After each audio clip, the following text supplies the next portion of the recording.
And a very good afternoon to all members of the media. And thank you for joining us today at this press conference. We have just concluded the 13th KLCC Real Estate Investment Trust and the 23rd KLCC Property Holdings Berhad Annual General Meeting this morning, where our shareholders were presented with our performance for the financial year ended 31st December 2025. The AGM was conducted in a hybrid mode to provide an alternative avenue and allow more shareholders to participate in the meeting. Alhamdulillah, the meeting went well with all resolutions approved. With that, I'm pleased to share with you some of the group's key performance highlights as presented to our stakeholders earlier today. 2025 proved to be a year of new milestones for KLCCP Staple Group, with the group demonstrating resilience across all business segments. Amidst a challenging and fluid market environment, we were able to deliver strong results, and I am delighted to share some of these highlights with you today. Let me start with an overview of our 2025 performance. We recorded an all-time high revenue of 1.74 billion ringgit, marking a 1.7% increase from the previous year, while our profit before tax or PBT for the year stood at 1.4 billion. 2025 also marked the delivery of a record high dividend of 47 cents per staple security. This is an increase of 5.6% from the previous year and our highest ever distribution since listing in 2013. This reflects our consistent performance across all business segments and the strength of our asset portfolios. Asset stewardship formed our key focus for the year as we completed comprehensive building condition assessment across all our office portfolio. We established a prioritized 5-year roadmap to guide phase rejuvenation and capital investment to ensure optimal resource allocation, minimize operational disruptions, and align upgrades with our long-term strategic objectives. In the retail segment, Suria KLCC continued to sustain its strong momentum, supported by a carefully curated tenant mix, strong foot traffic, which exceeded 50 million, a 9.3% year-on-year increase, and consistent experiential activations. During the year, we welcomed a total of 30 new tenants across retail and F&B, including 8 first-to-market brands such as Smith & Wollensky, its first Malaysian outlet that offers the first halal USDA prime meat in the country, British menswear label Just Do It, Maddie McCready, the Korean fashion brand, and Byredo, the Swedish fragrance brand, among others. The most recent opening was the reopening of Zara's flagship store in February 2026. This showcased the brand's latest store concept. The new store layout features a refreshed space spanning over 20,000 square feet on a single floor, providing our shoppers with a seamless, elevated shopping experience. This consistent positioning, together with experiential activation, are expected to support footfall and sustain performance amid a more cautious consumer environment moving into 2026. Our hotel segment, represented by Mandarin Oriental Kuala Lumpur, delivered improved performance in 2025. This encouraging momentum was driven by major citywide and international events, led by the 2025 ASEAN Summit, while online bookings continue to be the main driver of transient demand. A significant milestone we achieved during the year was the reopening of the refurbished Grand Ballroom. This marked the completion of a key asset enhancement initiative, and since its reopening, the Grand Ballroom has seen encouraging momentum in banqueting and events, coupled with the completion of the refurbishment of the Club Lounge and Diamond Ballroom. Our management services segment also delivered encouraging growth in 2025, reflecting our continued focus on strengthening and expanding operational capabilities. Last year, we secured the facilities management contract for 3 new assets under the KLCC Holdings and Berhad portfolio: Ombak KLCC, Terra Putrajaya, and Destina, which is Putrajaya's first transit-oriented mall.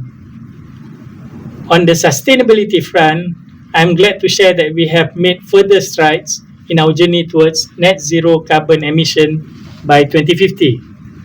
We achieved a 12% reduction in Scope 1 and Scope 2 emissions from our 2019 baseline. For the year, building on this momentum, the group enters 2026 well positioned to accelerate its sustainability plan 2030 towards becoming a net zero carbon emission organisation by 2050. Last year, we also established and reported in accordance with the National Sustainability Reporting Framework and aligned our disclosures with IFRS 1 and 2.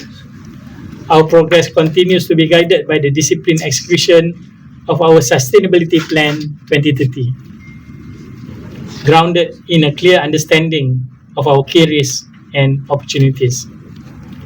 While we remain optimistic about sustaining performance, we are mindful of heightened economic uncertainties and a more challenging operating environment, as rising cost pressures may weigh on our retail and hotel performance.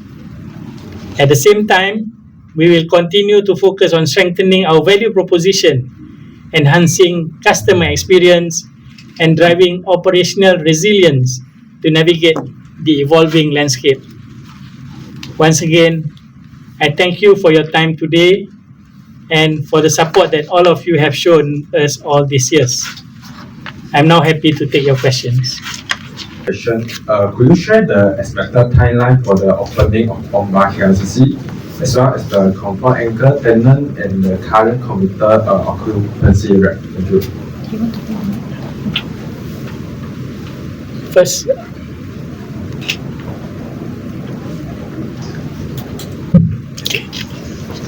First, as far as Ombak is concerned, that's not under the KLCCP stable group. This is by KLCC Holdings and Berhad. Under our facilities management services, Ombak is one of those property that we manage. The expected opening, as per what has been shared with us, is going to be on 28th of August 2026. So, in fact, I shared with the shareholders this morning in terms of the outlook. Whilst the market is challenging, I think what we need to do is to put our heads down, looking at all the details. If you can see through our performance, what you will see is whilst the revenue growth is single digit, we are able to extract more profit. There is that discipline of managing our costs. These are done through sustainability agenda, through cost optimization. So all these are positive. So I suppose what we intend to do is to continue on this journey, whilst at the same time trying to bring more revenue. So far as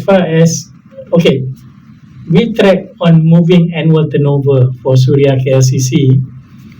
It is now stabilizing around about 2.7 billion on an annualized basis. So at the highest, it went up to slightly over 3 billion. Yeah, but 2.7 is a stabilizing position. And when you look at this versus the tenant sales and whatever else, I think suffice to say the level of occupancy cost versus revenue generated by our center is still manageable, which is less than 20% average.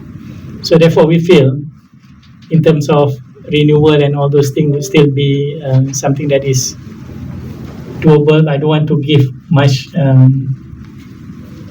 what you call empty promises, but suffice to say, so far we have been able to manage to bring up single-digit rental growth. Similarly, a similar question was also raised this morning. As far as our position is concerned, whilst we are very selective on reviewing potential acquisition, our focus remains within the context of Malaysia. At the moment, there's no plan for us to go overseas yet. I think on behalf, together with the other REITs, I would say, in terms of what's good for the REIT, obviously we all collectively agree that this is actually, it has an impact overall for Malaysian REIT, right? Personally, for KLCC, yes, we may argue that we are a bit insulated, but I think there's also the question about the REIT industry as a whole. So if you compare that to the likes of, for example, what we have in Singapore, there is an impact in terms of how competitive we are. So, but in terms of the engagement that we've had with the government to date, I think the challenge on us is how do we still be able to be competitive without relying so much on this incentive, for example. Okay, so that's what we're working on together with the other REIT players. So to add on that, is really about when you look at investment, REIT is an asset class that gives you stability of dividend. So where we are, that dividend payout will still be continue to be stable. So from a perspective of investor, if you are in that market, which is stable dividend, less volatility, then REIT is still the preferred instrument for investment. Like I said, as the operator of the mall, what we intend to do is to continue to boost the footfall, because through footfall, then it will generate better sales for the tenant. As long as the tenant is happy doing business, I suppose rental review will not be much of concern to them. Yeah. Again, when I've just explained earlier, if you take rental as a percentage of your opportunity or occupancy cost, this is still within manageable percentage, which is less than 20% average.